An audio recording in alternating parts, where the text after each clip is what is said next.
ஓம் குரு பிரம்மா குரு விஷ்ணு குருதேவோ மகேஸ்வரः குரு சாட்சாத் பரபிரம்மா தஸ்மை ஸ்ரீ குருவே நமः. அன்பு தமிழ் நெஞ்சங்களுக்கு ஆஸ்ட்ரோ தமிழ் ராஜா சேனலின் சார்பாக இனிய வணக்கங்கள். இன்றைய பதிவில் விரயச்சனி என்றாலும் சனி பகவான் யாருக்கும் தெரியாமல் உங்களுக்கு தரப்போகின்ற விபரீத ராஜயோக வாய்ப்புகள் 5. தக்க சமயத்தில் சரியாக பிடித்து கொண்டால் ராஜ்யமும் வெற்றியும் எதிர்பார்க்காத பெரிய லாபமும் உங்கள் கையில். யாருக்கு? மீன ராசியில் பிறந்தவங்களுக்கு. சனி பயிற்சி பலன்கள் எப்படி இருக்க போகுது உங்களுக்கு, அதை பற்றி இன்றைய பதிவில் பார்த்துடலாம். பதிவினை முழுமையாக பாருங்க. பதிவு பிடிச்சிருந்தா லைக் பண்ணி கமெண்ட் பண்ணி மற்ற நண்பர்கள் உறவினர்கள் பயன்பெற அவங்களுக்கும் ஷேர் பண்ண மறந்துடாதீங்க. இதுவரை நம்முடைய ஆஸ்ட்ரோ தமிழ் ராஜா சேனலை சப்ஸ்கிரைப் பண்ணாத நண்பர்கள் சப்ஸ்கிரைப் பண்ணி கூடவே தெரிகிற பெல்லைக்கான கிளிக் பண்ணி ஆல் ஆப்ஷன்ஸும் செலக்ட் பண்ணி வச்சுக்கோங்க. மீன ராசியில் பிறந்த நண்பர்களே, 11ஆம் வீட்டில் மகர ராசியில் இருக்கக்கூடிய சனி பகவான் டிசம்பர் மாதம் 21ஆம் தேதி வாக்கியப்படி மகர ராசியிலிருந்து கும்பராசிக்கு இடப்பெயர்ச்சி ஆகிவிட்டாருங்க. கும்பராசி அவருடைய சொந்த வீடுதான் என்றாலும் உங்கள் மீன ராசிக்கு அது 12ஆம் வீடுங்க. விரயச்சனி உங்களுக்கு ஆரம்பிக்குது அப்படின்னு பல ஊடகங்கள் சொல்லி கேள்விப்பட்டிருப்பீங்க, பார்த்தும் இருப்பீங்க. அப்படி விரயச்சனி ஆரம்பித்தாலும் யாருக்கும் தெரியாமல் சனி பகவான் உங்களுக்கு கொடுக்க போகின்ற யோக பலன்கள் என்னன்னு இந்த பதிவில் நான் சொல்ல போகிறேன். 12ஆம் வீட்டில் சனி பகவான், ஜென்மத்தில் ராகு, 2ஆம் வீட்டில் உங்களுடைய ராசி அதிபதி குரு பகவான். இப்படிப்பட்ட ஒரு அமைப்பு, தொடர்ந்து கிரகங்கள் இருக்கக்கூடிய ஒரு தன்மை இருக்குதுங்க. 12ஆம் வீடு 2ஆம் வீடு 2 இடத்திலும் கிரகங்கள் இருக்கக்கூடிய அமைப்பு. அதுலேயும் 2ஆம் வீட்டில் குரு பகவான் இருக்கார், ஜென்மத்தில் ராகு இருக்கிறார். கண்டிப்பாக வாழ்க்கையில் மிகப்பெரிய மாற்றங்கள் இந்த 2024ஆம் ஆண்டு உங்களுக்கு நடக்குங்க.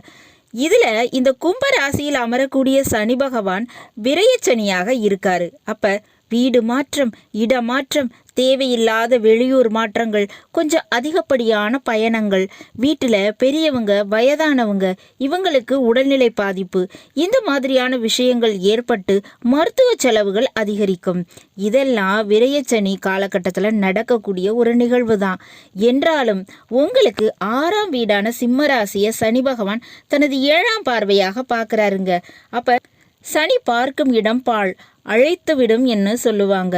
அதன் அடிப்படையில் சனி பகவான் 6ஆம் பார்வை பார்த்து அழைத்து விடுகிறார்.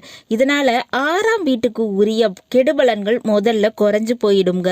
அதிலும் குறிப்பிட்ட பலன் நான் ஏற்கனவே சொன்ன மாதிரி 5 விதமான அதிர்ஷ்ட யோக பலன்கள் கிடைக்கிறதுக்கு வாய்ப்பு இருக்குங்க. முதல் வாய்ப்பு, எப்பேற்பட்ட கடன் பிரச்சனை இருந்தாலும் அது நிச்சயமா அழிந்து விடும். கடன் பட்டார் நெஞ்சம் போல் கலங்கினான் இலங்கை வேந்தன்னு சொன்னாங்க. அப்ப இலங்கை வேந்தனுக்கே கடன் என்பது மிகப்பெரிய ஒரு அவமான செயலாக, மிகப்பெரிய கஷ்டமாக இருந்துச்சுன்னா சாமானியப்பட்ட மனிதர்களான நமக்கு எப்படி இருக்கும்? அப்படிப்பட்ட அந்த கடன் பிரச்சனையானது தீர்ந்து போகும் இந்த சனி பகவானுடைய பார்வையால். 2ஆவதாக பார்த்தோம்னா வழக்குகள் பிரச்சனை. இந்த வம்பு வழக்கு பிரச்சனை மறைமுகமாக பேசி சமாதானப்படுத்தும் வகையில் மாற்றி அமைக்கப்படும். இதுக்கு காரணம் இந்த விரயச்சனி.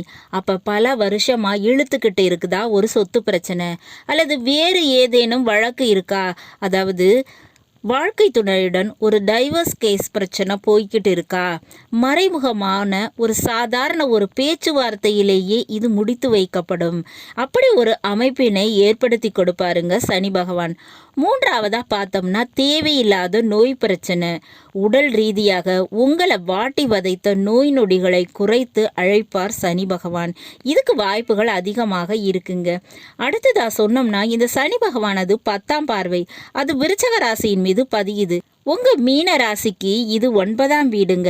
அப்போ உங்களை விட வயதில் மூத்தவங்க, அதிகாரத்தில் உயர்ந்தவங்க, உங்களை விட அந்தஸ்தில் உயர்ந்தவங்க, உங்களை விட ஒரு ஹையர் பொசிஷனில் இருக்கக்கூடியவங்க, அவங்களால உங்களுக்கு தொந்தரவு, இடர்பாடு, பிரச்சனைகள் ஏற்பட்டு இருக்கா?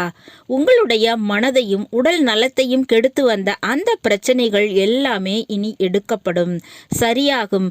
சொல்லப்போனால் அவங்க இருக்கக்கூடிய அந்த பதவி, அந்த இருக்கையில் நீங்கள் அமரக்கூடிய ஒரு வாய்ப்பு கூட உங்களுக்கு கிடைக்கலாமுங்க.